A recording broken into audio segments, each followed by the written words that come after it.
This is a tale of two restaurants. A few years ago, my husband and I were visiting in Malaysia, where we are at the moment. And we'd gone to all the regular restaurants and we decided we wanted to try something local. So early one evening, we went to the street where there are a whole lot of local restaurants. And we found one, walked inside, sat down. The wait staff came and brought us a menu. And of course, it was all in Malay. So the waiter is kind of hovering, and I'm trying to ask him questions, and he doesn't understand English, and we've got no idea about Malay at all. So he kind of backs off nervously and pushes somebody else forward. So another waiter comes forward and tries to engage, gives up on the English, backs away. There's a line of wait staff there staring at us. They try one more time, and then they call for someone, and an older lady comes out. So obviously the owner or at least in charge. So she comes to these foreigners in her restaurant, and obviously we're not able to communicate. So she takes me outside, and above the restaurant are pictures of the various dishes. And so we point, and like one is a fish and one is a chicken, and eventually we choose something. And as we go in, I say, and Coke. And her face lights up, everybody's face lights up, everybody knows what Coke is. So we had two Cokes and two really delicious meals, although I'm not entirely sure what we ate. The other restaurant story is back home in Cape Town. About twice a month, my husband and I would go down to Gordon's Bay and go to the Wimpy there for breakfast. Just across the road was a car boot sale at the Gordon's Bay Bowling Club parking space. And we'd wander around there and find odds and ends. And after a while, we recognize the various stall owners and we have conversations and we know their names and we greet them and we buy odds and ends that we're going to take home and craft into something for the fun of it and for the creative juices. But after we'd done that, we go across the road to Wimpy.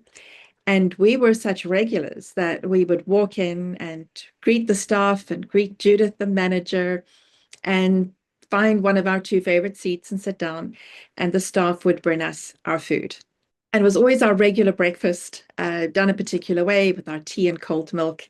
And staff would just bring it to us. And they loved that they knew what our order was. And we loved that they cared and they also knew.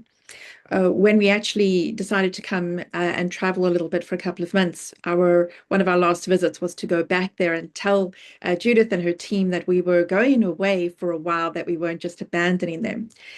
But sometimes when we sat and had those breakfasts, we would joke that it was so predictable and such a routine.